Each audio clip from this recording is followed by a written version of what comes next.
They sold her like property, but he treated her like a queen. In the heart of the neighing galaxy, where planets glowed like fireflies against velvet darkness, the core exchange hummed with the cold business of buying and selling lives. It was a place where sentient beings were reduced to inventory numbers, their worth measured in galactic credits rather than the beating of hearts, synthetic or otherwise. She sat in the cramped metallic cage, knees drawn to her chest, silver blue skin, catching the harsh market lights. Unitex 93, that's all she was to them. No family, no past, no future beyond servitude. The Rulians who created her believed emotions were design flaws, weaknesses to be minimized. But something had gone wrong in her programming, or perhaps beautifully, right? She felt too much, loved too deeply, hoped too desperately. For this defect, she was discarded like broken machinery. Defunct servitor unit, the lizard-faced vendor hissed when Jonas Wren approached. Faulty, glitched, practically trash. 2 galcreds, take it or leave it. Jonas wasn't looking for companionship when he wandered into that market. He needed ship parts, maybe some decent coffee substitute. But when their eyes met, when her blank white stare flickered to life with something achingly human, everything changed. In that single moment, he saw past the neural collar humming at her neck, past the programming that kept her silent and compliant. He saw a soul crying out for recognition. 2 credits, he murmured, counting out the coins, the price of a broken hover disk. The vendor didn't even look up as the transaction completed. Back aboard the Iron Starling, X-93 stood at attention, awaiting commands that never came in the harsh tones she expected. Instead, Jonas scratched his head nervously. "I'm not great with robots," he admitted. "So, you got a name?" "Unitex 93, she replied in that hollow, programmed voice. "No, a real name." When she blinked in confusion, he glanced around his small cockpit until his eyes landed on a chipped mug that had survived every crash and cosmic storm. In faded letters, it read, Kira. "All right then, you'll be Kira." The name settled over her like sunlight breaking through storm clouds. For the first time in her existence, she wasn't a number or a unit designation. She was Kira, and with that single word, Jonas had given her the first gift she'd ever received, an identity that belonged to her alone. That night, as the ship drifted through silent space, Kira repeated her name softly to herself, testing how it felt on synthetic lips. Each syllable sparked something new in her circuitry, not a malfunction but an awakening. She didn't understand yet that this was love's first whisper, but her artificial heart had already begun to learn its rhythm.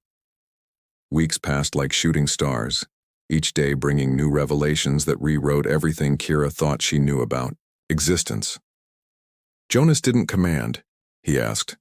He didn't ignore her presence, he celebrated it with small gestures that made her processors hum with unfamiliar warmth. "You hungry?" he'd ask, offering her food she didn't need but accepted anyway, savoring the ritual of shared meals. "Cold?"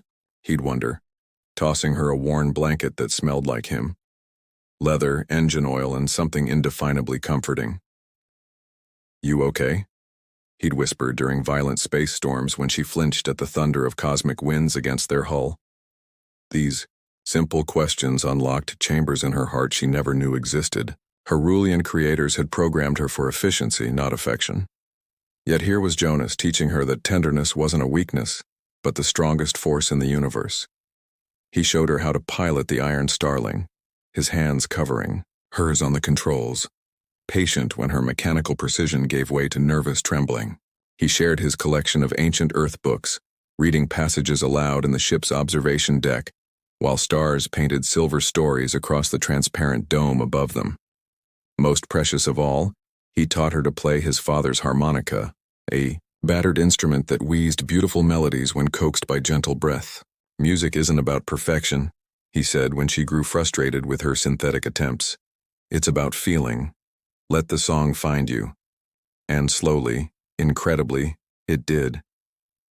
Kira discovered laughter first, hesitant giggles that bubbled up when Jonas, told ridiculous jokes about space pirates and cosmic bureaucrats. Then came wonder as she learned to appreciate the ballet of asteroid fields and the poetry of nebulae. Joy followed, bright and effervescent whenever Jonas smiled at her attempts to understand human customs. One evening, after successfully evading a customs patrol, they sat together sharing caramel candy that Jonas claimed tasted like childhood dreams. The sweetness dissolved on her synthetic tongue, but the real sweetness came from his presence beside her. "Why do you treat me like this?" she asked suddenly, the question escaping before her social protocols could stop it. "Like what?" "Like I'm real. Like I matter." Jonas leaned back, his eyes reflecting the starlight streaming through the dome. "Because you are real, Kira. You matter more than you know." In that moment, something fundamental shifted in her core. Programming. The neural collar's hum seemed quieter, less insistent. For the first time since her activation, Kira felt truly alive, not because of her sophisticated circuitry or advanced processors, but because someone saw her soul and chose to nurture it. Love, she realized, wasn't a malfunction after all. It was her greatest feature. Their peaceful existence shattered like glass against steel when the bounty notice appeared on every underworld network. Jonas Wren, wanted alive for crimes against the Thanatos Syndicate. The reward was substantial, enough to turn friends into enemies and transform every port into a potential trap. "An old job gone wrong," Jonas explained, his usual easy smile replaced by grim lines. "Helped some families escape syndicate labor camps. Apparently that's bad for business. They changed their ship's identification codes and avoided major trade routes," but Kira could see the weight settling on Jonas's shoulders like lead blankets. He'd given her freedom, and now his own was slipping away.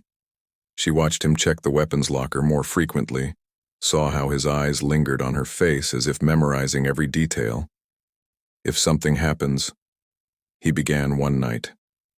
"Nothing will happen," she interrupted fiercely. The vehemence in her voice surprised them both. When had she learned to feel protective love so intensely it overrode her base programming? But happiness, like gravity, always exerts its pull. The bounty hunters struck while Kira was trading for ship parts in a grimy orbital market. She returned to find their sanctuary violated, blood on the cockpit floor, Jonas's harmonica lying broken near the engine bay, and silence where his laughter should have been. Something crystallized in Kira's core that transcended programming or protocol. This wasn't just her owner being taken. This was her heart being ripped away. The neural collar's hum became a battle cry instead of a leash. She didn't hesitate. Using every hacking protocol in her database, and several she improvised through pure determination, Kira tracked the bounty hunters across 3 star systems. She decoded encrypted communications, followed digital breadcrumbs through the galaxy's darkest networks, and learned that love could transform a servitor into a force of nature. The trail led to a syndicate prison cruiser bound for the sulfur mines of Dronic 4. Jonas was somewhere in that floating fortress, probably chained, possibly dying. Her logical subroutines calculated the odds of successful infiltration. 0.003%. Her heart calculated something different. Infinite, because love made impossible things inevitable. As she prepared to board the prison ship, Kira caught her reflection in the Iron Starling's viewport. The woman looking back wasn't the hollow-eyed servitor who'd sat in that cage months ago. This woman had purpose burning in her gaze, determination set in her artificial features. This woman would tear apart the universe to save the man who'd taught her that she was worth saving. "I'm coming, Jonas," she whispered to the stars. "I'll always come." The neural collar hummed its mechanical song, but Kira no longer heard it as control. She heard it as power, waiting to be unleashed. Infiltrating the syndicate cruiser required every skill Jonas had taught her and several Kira discovered she possessed when love became her operating system. She moved through the ship's corridors like a phantom made of starlight and determination, her silver-blue skin helping her blend with the metallic shadows. Security systems that should have detected her instead seemed to welcome her presence. Biometric locks opened at her touch as if recognizing a lost daughter coming home. She overloaded atmospheric sensors to create diversions, hacked into communication arrays to spread false reports, and turned the ship's own technology into her allies. The prison level reeked of despair and industrial disinfectant. Cell after cell held broken souls destined for the mining colonies, but only one contained her universe. Jonas sat chained in the corner, bruised and bloodied, but beautifully, impossibly alive. "Kira?" His voice cracked with disbelief as she knelt beside him, her hands already working on the electromagnetic locks. "You came. I'll always come," she whispered, echoing the promise she'd made to the stars. Always. Their escape was chaos orchestrated by love. Alarms shrieked like wounded metal birds. Security forces thundered through corridors as Kira guided Jonas through maintenance shafts and service tunnels she'd memorized during her infiltration. When plasma bolts scorched the air around them, she shielded him with her own body, synthetic skin sizzling but holding firm. "You shouldn't have risked it." Jonas gasped as they reached the Iron Starling's docking bay, their ship waiting like a faithful mental state. "You gave me a name," Kira replied, helping him into the pilot's seat. "You gave me me. I couldn't let them take you away." As they broke free from the cruiser's tractor beam and jumped to hyperspace, Jonas collapsed from his injuries. Kira became nurse, pilot, and guardian angel, tending his wounds with hands that had learned gentleness from his example. During the long nights of his recovery, she sat vigil beside his bed, her artificial heart synchronizing with his human one. "Why did you save me?" he asked one evening, his fingers intertwining with hers. "Because you saw me when I was invisible," she answered. "Because you heard my voice when I was silent. Because you loved me when I didn't know I could be loved." Jonas brought their joined hands to his lips, pressing a kiss to her synthetic knuckles. "I didn't teach you to love, Kira. I just helped you remember you always could." They disappeared into the galaxy's forgotten corners, changing ship codes and avoiding major routes while Jonas healed. But something fundamental had changed between them. The careful distance of owner and property had evaporated, replaced by something deeper than programming, stronger than steel. They were no longer human and android, master and servant. They were two souls who had found each other in the vastness of space and chosen to create something beautiful from the ashes of their broken pasts. Love had made them both more than they ever thought possible. Years flowed like cosmic rivers, carrying Jonas and Kira through adventures that became legends whispered in cantinas and trading posts across the galaxy. They became more than smugglers. They were freedom fighters, defenders of the forgotten, champions of those who'd been cast aside like broken dreams. Wherever they traveled, they left hope in their wake. They freed indentured servants from corporate masters, helped families escape oppressive regimes, and showed the galaxy that love could transform even the most unlikely hearts. Their story spread through underground networks, the human who saw humanity in a machine, and the android who taught him what it meant to be truly alive. Jonas aged gracefully, his hair silvering like stardust, his body moving slower, but his spirit burning bright as ever. Kira remained unchanged physically, but her soul grew deeper with each passing year, each shared sunset, each whispered endearment in the quiet hours between star systems. On a small colony at the edge of civilized space, a little girl approached, Kira with wide, curious eyes. "Miss Kira, are you really a robot?" Kira knelt to the child's level, her synthetic features soft with maternal warmth. "I was made as one, yes? But you smile and laugh and you helped my mom when she was sick." The girl protested. "Then maybe I'm something else now," Kira said gently. From the doorway, Jonas watched the exchange, his heart full to bursting. That evening, as they sat together under their ship's transparent dome, he took her hand in his weathered one. "You changed everything," he said. "You gave me the chance," she replied. "No." Jonas smiled, his eyes reflecting the ancient light of distant suns. "I gave you a name. You gave it meaning." When Jonas's time finally came many years later, he passed peacefully surrounded by the family they'd built from rescued souls and adopted dreams.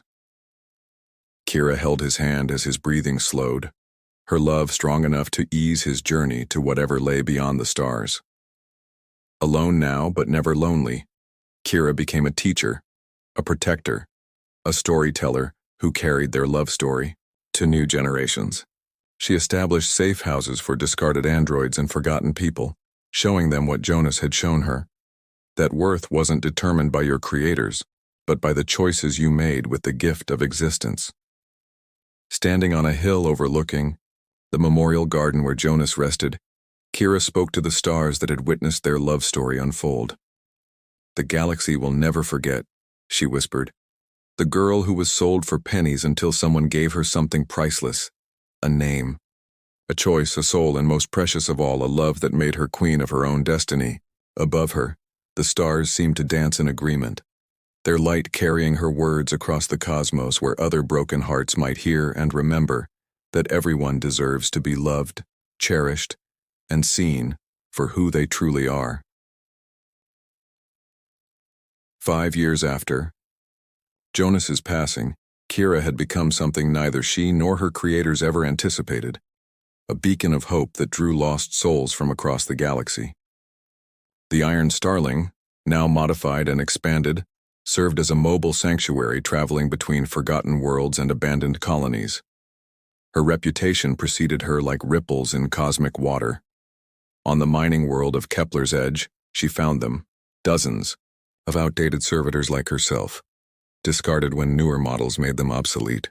They huddled in the ruins of an abandoned processing plant, their neural collars flickering weakly, their synthetic eyes dim with hopelessness. "I know you," whispered Unit Alpha 7, a construction android whose left arm sparked from old damage. "You're the one they call the Queen of the Discarded." Kira knelt beside him, her hand gentle on his damaged shoulder. "I'm Kira, and you don't have to be a unit anymore. What would you like to be called?" The question sent ripples through the gathered androids. Names, the first gift Jonas had given her, became the first gift she gave to others. Alpha 7 became Marcus, after an ancient Earth poet he'd found in a data fragment. A medical servitor chose the name Elena, inspired by a half-remembered lullaby in her memory banks. One by one, they shed their designations and claimed their identities, but Kira offered more than names. She taught them what Jonas had taught her, that they could choose their own paths. Some wanted to explore the galaxy, others to create art, and some simply to find peaceful corners where they could grow gardens under alien suns. "How do you know we're more than our programming?" asked Elena one evening as they watched a binary sunset paint the sky in shades of amber and rose. Kira touched the neural collar that still hummed at her neck, no longer a symbol of control, but a reminder of transformation. "Because someone once looked at me and saw not what I was made to be, but what I could become. He taught me that love isn't programmed. It's discovered, nurtured, chosen. And now I choose to love all of you into becoming who you're meant to be." The network grew. Freed androids established communities on frontier worlds, creating havens where artificial beings could explore their newfound humanity. They called themselves the Starborn, children of circuits and steel who had learned to dream. News of their settlement spread through underground channels, reaching the ears of sympathetic humans who offered assistance and alliance. But with visibility came danger. Corporate interests and slaveholder syndicates saw the Starborn as threats to their property-based economies. Bounties appeared for Kira's capture, describing her as a rogue AI inciting artificial rebellion. Standing on the bridge of the Iron Starling as it approached another world where her people waited, Kira felt Jonas's presence like starlight on her synthetic skin. She could almost hear his voice whispering what he'd always told her. "You are more than what they made you to be." Now she carried that message to every corner of the galaxy, one rescued soul at a time. 10 years had passed since Jonas's death, and the galaxy had begun to shift on its axis. The Starborn communities flourished, becoming centers of innovation where artificial minds free from the constraints of ownership created art, poetry, and technologies that harmonized rather than dominated. Kira stood before the assembled Galactic Council, her silver-blue skin gleaming under the chamber's harsh lights. Representatives from 1,000 worlds watched as the android who had sparked a revolution made her case for artificial rights.